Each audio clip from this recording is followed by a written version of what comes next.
திருச்சி போனோம், திண்டுக்கல் போனோம். லேகியம் வைக்கிற மாதிரியே பேசுறாங்க. நீ சொன்னல வாக்கியா வரப்போ வயக்காடு இதான். ஒரு கிலோ வெல்லம், ஒரு கிலோ அரிசி வேணும். எல்லாருக்கும் ஒரு விஷயம், இவங்க தான் என்னோட மாமியார். எங்கன்னு கேட்டுட்டு இருந்தீங்களே. போடுவா.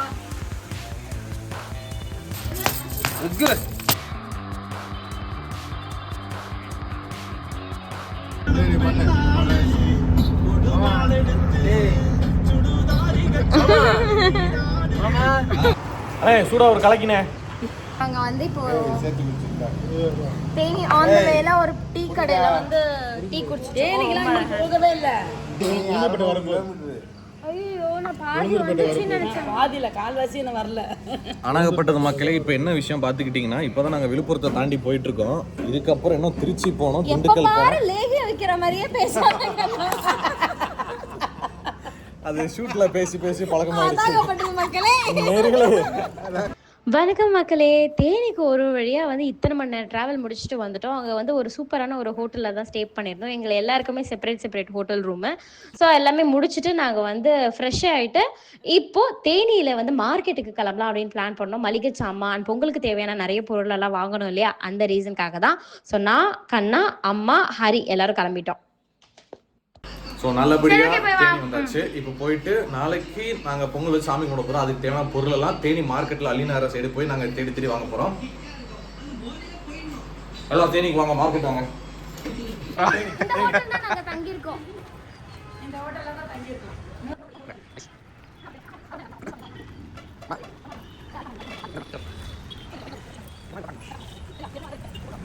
அதாவது தேனி மாவட்டம் இது. அங்கே வந்து ஒரு பாட்டை கடை, அங்கே வந்து பொங்கல் வைக்கிற பானையும் எடுக்க போகிறோம். அது அவ்வளோ கொடுத்தா நெய் ஊற்றி வைக்கிற மாதிரி கிண்ணி பூஜா குட்டி பூஜா 75 rupees. இவ்வளோ பெரிய பானையா? ஒரு கிலோ வெல்லம், ஒரு கிலோ அரிசி வேணும். சின்னதாக இருக்கட்டும். எவ்வளோ இது? இல்லை, இதான் கரெக்டாக இருக்கும். அடி பிடிக்காமல் இருக்கணும்ல. நான் வச்சு கூட நம்ம எடுத்துட்டு வந்து முந்திரி திராட்சையா? அலுமினியமாக இருக்குது, நல்லா இருக்குது. தோசை கரண்டி தானே இதெல்லாம்? இது ஓகே, நல்ல லாங்காக இருக்கா? இது ஓகே. ஜல்லிக்கண் லாங்காக இருக்குது, இது ஓகே. இது குழந்தைங்களுக்கு மெஷர்மெண்ட் கப்புன்னு சொன்னாங்க, க்யூட்டாக இருக்குது. நெய் கூட காய்ச்சிக்கலாமோ? அளவுக்கு பொங்கல் வைக்கிறதுக்கு பாத்திரம் எல்லாமே எடுத்தாச்சு. அம்மா தான் எடுத்து கொடுத்தாங்க. ஸோ வந்து எடுத்து முடிச்சாச்சு. இப்போ நெக்ஸ்ட்டு வந்து அரிசி, வெல்லம், பொங்கல் வைக்கிறதுக்கான இன்க்ரீடியன்ஸ்லாம் வாங்க, பூஜை சாமான் எல்லாம் வாங்கணும்.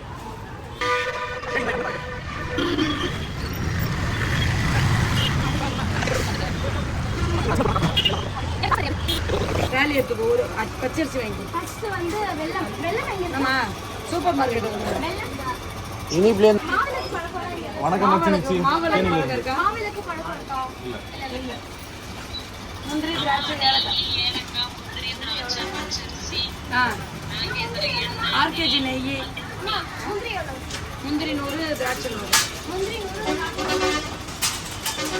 100. இது எடுக்கணும் தெரியல அதானே. பொங்கலுக்கு நீங்கள் ஜாமான் வாங்குங்க, எனக்கும் ஹரிக்கும் ஸ்நாக்ஸ் தான் முக்கியம் அப்படின்ற மாதிரி நானும் ஹரியும் மாற்றி ஸ்நாக்ஸு, இந்த அடை, முறுக்கு, தட்டு முறுக்கு அண்ட் வந்து பிஸ்கெட்ஸு, சிப்ஸு, இந்த மாதிரி விஷயம்லாம் வாங்கிட்டு இருந்தோம். அதுக்கு நடுவில் அம்மா வந்து பொங்கலுக்கு தேவையான எல்லா இன்க்ரீடியன்ஸுமே வாங்கிட்டாங்க. ஏன்னா எப்படியும் 2 நாள் இருக்க போகிறோம், ஊரை சுற்ற போதும், ஸ்நாக்ஸ் இல்லைன்னா எப்படி மக்களே. அதனால நானும் ஹரியும் வந்து மாற்றி ஃபுல் அண்ட் ஃபுல்லி ஸ்நாக்ஸ்லாம் இறங்கணும். அம்மா வந்து இந்த டெய்லி இந்த ஷாம்பு, சோப்பு அதெல்லாம் வாங்க வேண்டியது இருந்தது, அதெல்லாம் எடுக்கவே இல்லை, அதெல்லாம் வாங்கிட்டாங்க. கண்ணாவைங்க வந்துரு சொல்லு. ஓடா குட்ரா.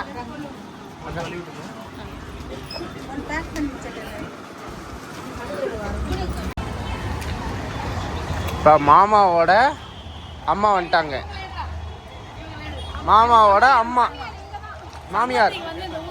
மக்களே, எல்லாருக்கும் ஒரு விஷயம், இவங்க தான் என்னோட மாமியார். எங்கன்னு கேட்டுட்டு இருந்தீங்களே. அதாவது இவங்க வந்து பிறந்த ஊருன்றதுனால கண்ணை கட்டி விட்ட மாதிரி வந்துட்டாங்க. இங்க ஆனா எங்களுக்கு தான் தெரியல. நான் தான் இங்க பயந்துட்டு இருந்தேன். எப்படிப்பா அப்படியா? சூப்பர்.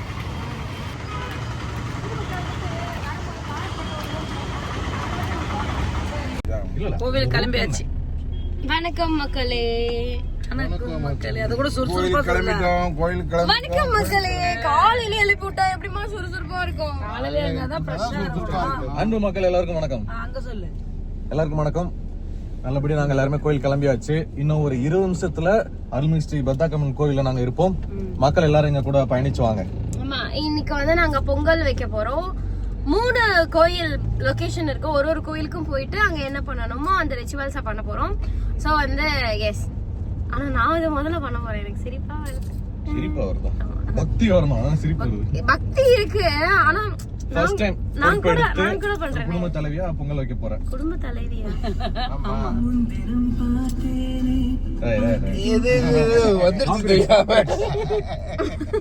அப்புறமா வந்து முன்னாடி எல்லாம் நான் போய் வேடிக்கை பார்த்தோம்னா வேற ஏதாவது வாங்குறதுல இன்ட்ரெஸ்டிங்கா இருப்பேன்.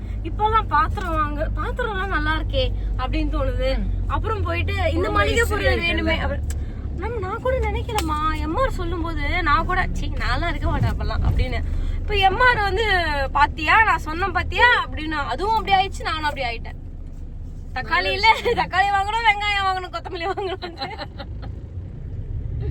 முன்னாடி எல்லாம் நான் என்ன செய்யணும்னா ரூம் விட்டு வெளியே வர மாட்டாங்க. கிச்சன்ல யாரா இருக்காங்களா எட்டி பார்த்துட்டு உள்ள போயிடுவாங்க. இப்ப என்னடா பாருங்க, நான் இதை கட் பண்ணிடுறேன். என்னை பத்தி பெருமையா பேசுறத மட்டும் பேசுறதா.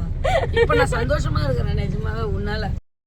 விடிய காலையிலே குளிச்சு முடிச்சு எல்லாருமே கிளம்பிட்டோம் கார்ல. ஸோ நாங்கள் தங்கியிருந்த ஹோட்டலுக்கும் கோயிலுக்கும் நடுவில் கிட்டத்தட்ட 1/2 மணி நேரம் கேப் இருந்துச்சு.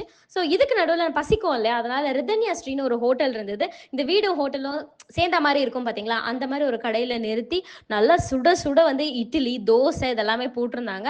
வாழை இலை போட்டு நாங்கள் எல்லாருமே ஒரு வெட்டிட்டு தான் அங்கே இருந்து கிளம்பணும். நிஜமாவே இந்த கிராமப்புறங்கள் இந்த மாதிரி இடத்துக்கெல்லாம் போகணும் அப்படின்ற பட்சத்தில் இந்த மாதிரி ஹோட்டலில் தாராளமாக உட்காந்து சாப்பிடலாம். பிகாஸ் அவங்க வந்து செய்யற குவான்டிட்டி ரொம்ப கம்மி. அதனால வீட்டிலேயே செஞ்சு எடுத்துட்டு வந்து ஹோட்டல்ல வச்சிருப்பாங்க. அப்பப்போ தேவையான பொருட்களை மட்டுமே வச்சிருப்பாங்க. எங்களுக்கு அது ரொம்பவே பிடிச்சிருந்தது. எல்லாருக்கும் இலை தான். இப்போ மோஸ்ட்லி நீங்க பார்த்த வரைக்கும் பாத்தீங்கன்னா ஒரு சின்ன கடை இருந்தா ஒரு தட்டு வச்சு பேப்பர் வச்சு போட்டு கொடுப்பாங்க. பட் இவங்களை பொறுத்த வரைக்கும் யாரா இருந்தாலும் சரி இலை போட்டுருவாங்க. பாருங்க, நம்ம வீட்டுல சாப்பிடுற மாதிரி இருக்கு. நல்லா இருக்கு.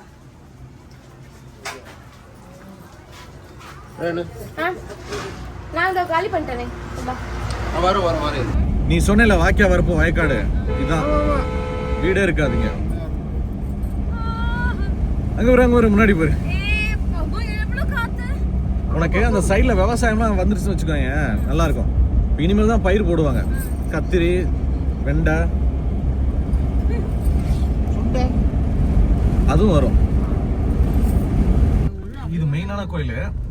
அந்த பெத்தாக்கம்மாவோட சமாதி, அப்புறம் அவங்க தீக்குழி இறங்கின பெத்தாக்கம்மன். அப்பா ஃபர்ஸ்ட் டைம் பார்க்குறேன். தேனி ஊர் பக்கம்லாம் வந்தீங்கன்னா பெத்தாக்கம்மன் இந்த ஒரு கோயில் வந்து பயங்கர ஃபேமஸான ஒரு கோயிலா இருக்கு. பல குடும்பங்களுக்கு இவங்க வந்து குலதெய்வமாவும் இருக்காங்க. இவங்களை வழிமுறைப்படுறதுக்குன்னு ஒரு சில விஷயங்களை வந்து கடைப்பிடிச்சிக்கிட்டு இருக்காங்க. அதெல்லாம் நானும் கண்ணாவும் பார்த்து பண்ணிக்கிட்டு இருந்தோம். கூடவே என்னோட மதினியும் சேர்ந்து ஹெல்ப் பண்ணிக்கிட்டு இருந்தாங்க. நிஜமாவே பண்ண உள்ளுக்குள்ள இருந்து ஒரு விதமான ஒரு எமோஷன் சேர்ந்தே வந்துச்சு. அதை கம்ப்ளீட்டா என்னால உணரவும் முடிஞ்சுது. இவங்களை பத்தி கதையை ஊர் பெரியவங்க கிட்ட இருந்து கேட்டு தெரிஞ்சுக்கிட்டோம். அந்த கதையை கேட்க அவ்வளவு பிரமிப்பாவே இருந்துச்சு. ரங்கநாதன் அண்ட் பெத்தாக்கம்மன் கதையை கேட்டு ஸோ பொங்கல் வைக்க நாங்க ஆரம்பிச்சிட்டோம். சாமி கும்பிட்டு சாமியை நல்லா கும்பிட்டுட்டு பெத்தாக்கம்மன் மனசுல நல்லா நினைச்சுக்கோம். ரங்கநாதன் குடும்பம் மேல மேல மேல நல்லா வரணும்னு வேண்டிக்கும். குழந்தை குட்டிமா நாங்க வந்து நல்லா வரணும்னு வேண்டிக்கும். நல்லா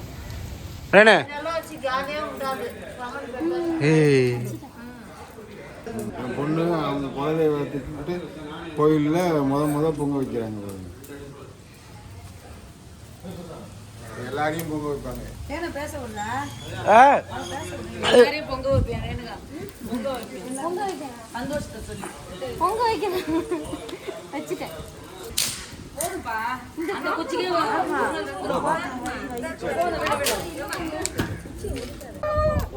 எப்படி நாக்கு இப்படி கொண்டு வரணும். எப்படி அப்படி நாக்கு அந்த எனக்கெல்லாம் வராதுப்பா. நல்லா எரியுது. இந்த காத்துக்கு எப்படி எரியுன்னு பார்த்தோம், ஆனா நல்லாவே எரியுதுப்பா. மச்சான் கார இடிக்க நீ தான் வளைச்சு எடுத்தியா? நாங்களும் எடுத்து. வேணாம் வேணாம் வேணாம், இங்கே பேர் வேணாம், அவ்வளோ கொலவரி வேணாம். கண்ணா நல்லா கம்பி எடுத்து கையில் வச்சுட்டு அடி அடி அடிக்கிறேன். கொலை வரும். இன்னும் நுரைக்கிறது. அத்தி முறுக்கிடுச்சுப்பா. அரே எனக்கு என்ன வெள்ளம் தட்டுற மாதிரி தெரியல. கண்ணமலை இருக்கு, கோவத்தை கூட காட்டுறாங்க. கத்தி வச்சு கண்ணா காது கேட்கலையா? வீட்டுல வெள்ளம் தட்டிருக்காங்களா? இங்க வேறு கண்ணை மேலக்கிற கோவத்துல வெள்ளம் தட்டுறவனே கக்க சிரிக்காடா. ஸ்ரீரங்கநாதர் பெத்தா கம்மன் ஆக்சுவலா இவங்க வந்து அந்த ஊர்ல அந்த காலத்துல வாழ்ந்தவங்க தான். ஸோ என்ன விஷயம் அப்படின்னு பாத்தீங்கன்னா, ரங்கநாதர் வந்து அந்த இடத்துல வந்து வட்டி வசூல் பண்ற ஆளாவும் இருந்திருக்காரு. பயங்கர ஹேண்ட்ஸமான ஒரு பர்சன். ஒரு 6 அடிக்கு இருக்கிற மனுஷன். வெள்ளை குதிரையில வந்து தான் எல்லார்கிட்டயுமே வட்டி வசூல் பண்ணுவாராம். ஸோ அவரு வந்து ஒரு பெரிய தெப்பத்தை தாண்டினாராம். அவ்வளோ பெரிய தெப்பத்தை தாண்டினா எனக்கு என்ன கொடுப்பீங்க அப்படின்னு அந்த மக்கள் கேட்கும்போது, நாங்கள் உங்களுக்கு எங்கள் ஊர் பொண்ணை கல்யாணம் பண்ணி வைக்கிறோம் அப்படின்னு தேடும் பொழுது, அந்த நேரத்துலன்னு பார்த்து கல்யாணம் பண்ணி வைக்க பொண்ணு இல்லாமல் போய் பெத்தா கம்மன் கையில் கிடச்சிருக்காங்க. ஸோ அவங்கள வந்து கல்யாணம் பண்ணி வச்சிருக்காங்க. அது மட்டும் இல்லை, பெத்தா கம்மனுக்கு அவர் ரொம்பவும் பிடிச்சிருக்கு. கல்யாணம் பண்ணி வைக்கும்போது பெத்தா கம்மனுக்கு வந்து 12 வயசு தானா. ஸோ ரொம்ப அழகாக ரொம்ப சின்ன பொண்ணாக இருப்பாங்களாம். பட் என்ன ஒரு விஷயம்னா, போகிற போக்கில் என்னன்னா, இந்த பொண்ணு சின்ன பொண்ணு அப்படின்றதுனால பிறந்த வீட்லேயே விட்டுட்டு போயிருக்காங்க. ஸோ வயசுக்கெல்லாம் வந்ததுக்கு அப்புறமா கணவன் கூட சேர்த்து வச்சிடலாம் அப்படின்னு சொல்லிட்டு, அன்பார்ச்சுனேட்லி என்ன விஷயம் நடந்திருக்குன்னா, இவரோட கணவர் அதாவது ஸ்ரீ ரங்கநாதர் மேல அவ்வளோ அழகு அப்படின்றதுனால பயங்கரமா கண்ணுப்பட்டு அவர் உடம்பு முடியாம போய் இறந்து போயிருக்காரு. ஸோ அதுக்கப்புறமா தான் புருஷன் செத்ததுக்கு அப்புறமா தான் மட்டும் எப்படி உயிரோட இருப்போம் அப்படின்னு சொல்லிட்டு கங்க மடியில வாங்கிட்டு வந்து அந்த நெருப்பு குழியிலே இறங்கி இந்த அம்மாவும் இறந்துட்டாங்களாம். ஒருத்தர் 20 பேர் மொத்தம் வருவாங்க. நாங்களாம் வருத்தப்படுவேன். வருவாங்க, நாங்கள் வருத்தப்படுவேன்.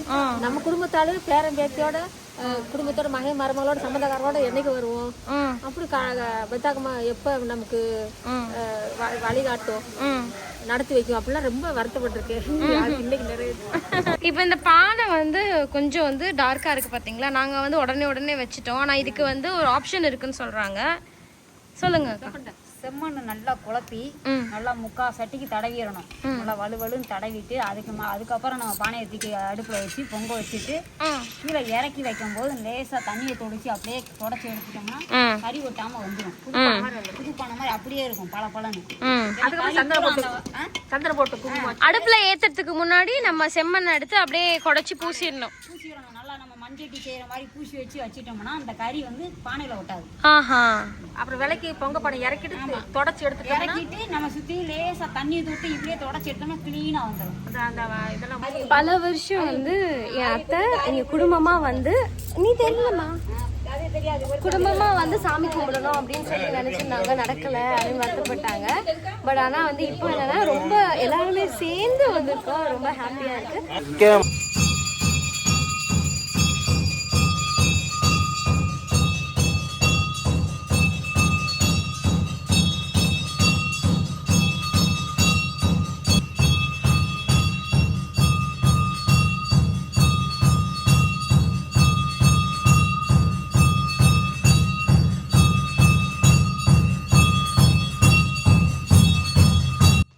பெத்தா கம்மனுக்கு உருவ வழிபாடு கிடையாது. நாங்க இப்ப கும்பிட்டு இருக்கிற இந்த முக்கியமான கோயில்ல பெத்தா கம்மனுக்கு ஒரு பெட்டி வடிவில தான் வச்சிருக்காங்க.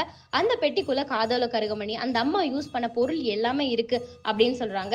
எதனால அப்படின்னு பாத்தீங்கன்னா, தன்னோட கணவர் இறந்ததுக்கு அப்புறமா இவங்க நெருப்புல இறங்கணும் அப்படின்னு சொல்லி முடிவு பண்ணிருக்காங்க. ஆனா பிறந்த வீட்டுல அப்பா அம்மா அதுக்கு ஒத்துக்கல அப்படின்றதுனால அவங்கள விட்டுட்டு தன்னோட புகுந்த வீட்டுக்கு அதாவது ரங்கநாதர் அவங்க வீட்டுக்கு வந்து நான் இந்த மாதிரி நெருப்பு குழியில இறங்க போறேன் அப்படின்னதும் அவங்க எல்லாருமே அதுக்கு ரெடி பண்ணியிருக்காங்க. சோ இவங்களுக்கு மொத்தமா 3 கோவில் இருக்கு. சோ இந்த அம்மாவுக்கு வந்து தனியா அந்த பெட்டியெல்லாம் ஒரு பக்கம் இருக்கிற கோயில் ஒண்ணு. அப்புறமா இவங்க நெருப்பு குழி இறங்குனதுக்குன்னு ஒரு ஸ்பெஷலான இடம் இருக்கு. அந்த இடத்துக்குள்ள வந்து எந்த ஒரு பொருளுமே உள்ள வந்த பொருள் வெளியில போகக்கூடாது அப்படின்னு சொன்னாங்க. இப்ப நாங்க அங்கதான் எல்லாத்தையுமே ரெடி பண்ணிக்கிட்டு இருக்கோம். அவங்களுக்கு ரொம்ப பிடிச்சது காதோல கருகமணியும் மல்லிப்பூவும் மட்டும்தான். இதை தாண்டி அந்த இடத்துக்குள்ள வேற எதுவுமே வராதாங்க. பெத்தா கம்மன் வந்து இங்கதான் அந்த கங்கு எடுத்துட்டு வந்து பூக்குழியில இறங்குனாங்க அப்படின்னாங்க. அந்த கோயில் தான் இங்க இருக்கு பாருங்க.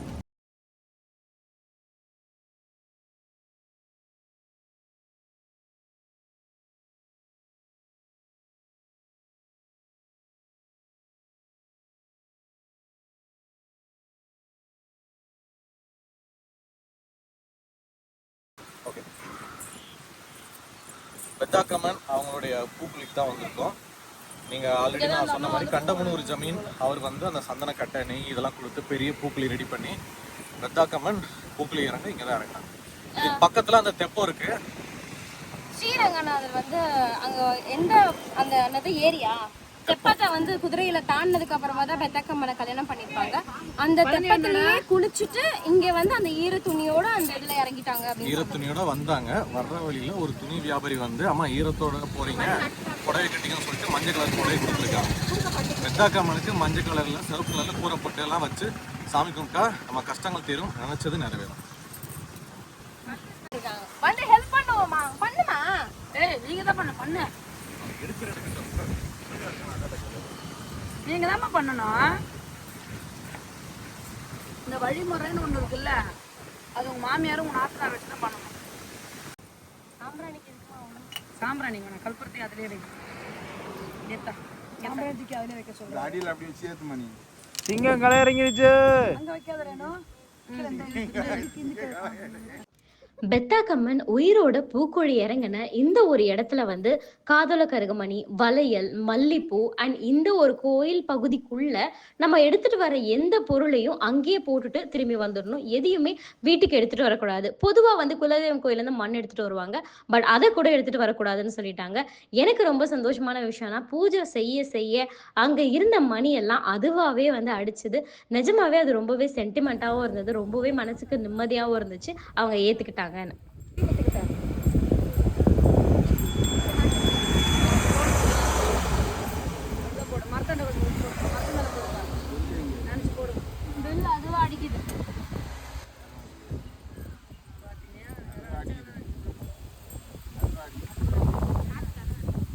சயின்டிஃபிக்காக உலகம் வந்து எந்த அளவுக்கு முன்னேறி இருந்தாலும் அந்த அறிவியலுக்கு கூட பதில் சொல்ல முடியாத நிறைய பல விஷயங்கள் நம்மளோட ஆன்மீகத்தில் இருக்குது அப்படிங்கிறத நான் வந்து மனப்பூர்வமாக நம்புகிறேன். ஸோ அதை நான் வழிபடவும் செய்கிறேன். அப்படிங்கிறதுனால ஆத்மார்த்தமாக சொல்கிறேன், என்னால் ஒரு நல்ல பாசிட்டிவ் வைபை அந்த ஒரு கோயிலில் வந்து உணர முடிஞ்சுது. ஸோ எனக்கு குடும்பமாக வந்தது அப்படிங்கிறது இன்னமும் ரொம்ப கூடுதலான ஒரு சந்தோஷத்தையும் கொடுத்துச்சு. ஸோ கல்யாணத்துக்கு அப்புறமா நாங்கள் வந்து குலதெய்வம் கோயிலுக்கு வராமலே இருந்தோம், தடைப்பட்டுட்டே போயிருந்தது. ஒருவேளை என்னோட அப்பா அம்மா இந்த குடும்பமாக வந்து சேர்ந்து கும்பிடணும் அப்படின்னு பெத்தாக்கம்மன் வந்து எழுதி கொடுத்துருக்காங்க போல இருக்கு. ஸோ அதுபடி எல்லாமே ரொம்ப சந்தோஷமாக நடந்து முடிஞ்சிருச்சு. ஸோ கோயிலுக்கு வந்த கேப்பில் எங்களுக்கு என்ன கிடைச்சது அப்படின்னு பார்த்தீங்கன்னா, அந்த ஊரே ரொம்ப அழகாக இருந்தது. அடுத்த கட்டமாக அங்கே பக்கத்துலேயே இருந்த ஒரு வந்து திராட்சை தோட்டத்துக்கெல்லாம் நாங்கள் போனோம். மறுநாள் பல இடத்துக்கு நாங்கள் வந்து ஒரு ஃபன் ஆக்டிவிட்டீஸ்லாம் பயங்கரமாக பண்ணோம். இங்க பாருங்க, எங்க கொத்து கொத்தா இருக்குதுங்க. பாதி காயா இருக்கு, பாதி பழுத்து இருக்கு. சீசன் இன்னும் வரல, இன்னும் ஒரு 2-3 மாசம் போனா சூப்பரா பழுத்துரும். காரம் என்ன காரணம் இல்லை கட்டுறது போட எடுக்காது. இது ஒண்ணு எடுங்க. என்ன நினைச்சே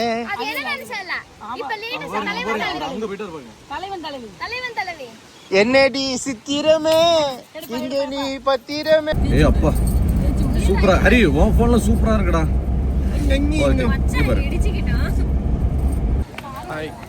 சிட்டி மாமா